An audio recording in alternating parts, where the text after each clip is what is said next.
Niko was a lonely boy. He walked through the forest near his home every day, kicking at stones and cursing at the birds for singing so cheerfully when he felt so awful. One day he came across a clearing, and in the middle stood the most beautiful tree he had ever seen. Its leaves were a brilliant emerald green, and tiny white flowers grew at its roots. Niko sat down on a nearby stone and sighed. "Why am I so lonely?" he asked the tree. "I talk to you because I have no one else."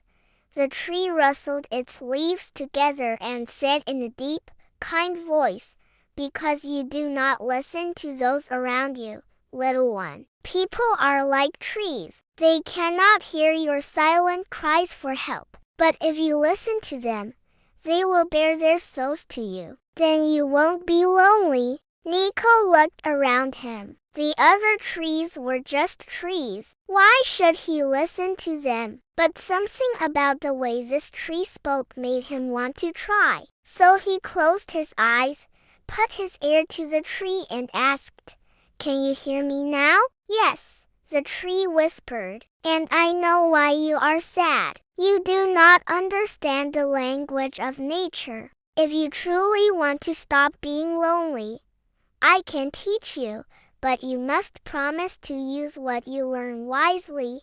"Okay," Niko promised. "Then listen closely. This is the song of the wind through the trees," the tree began, and it sang a soft, sweet song. Niko listened intently, memorizing every note and every word. When the tree stopped, it said, "Now sing it back to me." Niko tried, but all that came out was a croak. The tree was silent for a moment. "You must feel the song in your heart, not just your ears," it said finally. "Go on, sing."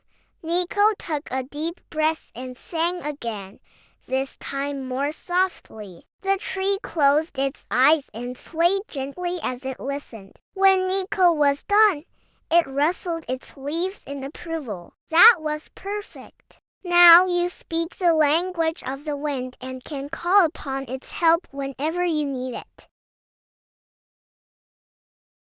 Then the tree began to speak to him again, telling him about the other trees and how they were all connected by an ancient magic that had kept the forest healthy and strong for centuries. "But lately," the tree said sadly, "a blight has been spreading through the roots, slowly killing us all. How can we stop it?" Niko asked, horrified. The tree sighed. "Only the hardwood tree, the oldest and wisest of us all, can stop the blight. But it is very far away and deep in the mountains. We are too weak to send a message to it, and our roots cannot reach it. If only someone could carry a leaf from our branches to the hardwood tree, all would be well." Niko knew what he had to do. "I will bring you a leaf from the hardwood tree," he promised. The tree nodded. "Then take this flower with you. It will lead you to the hardwood tree. But be careful, little one. There are many dangers on your path, and you will need all your wits to overcome them."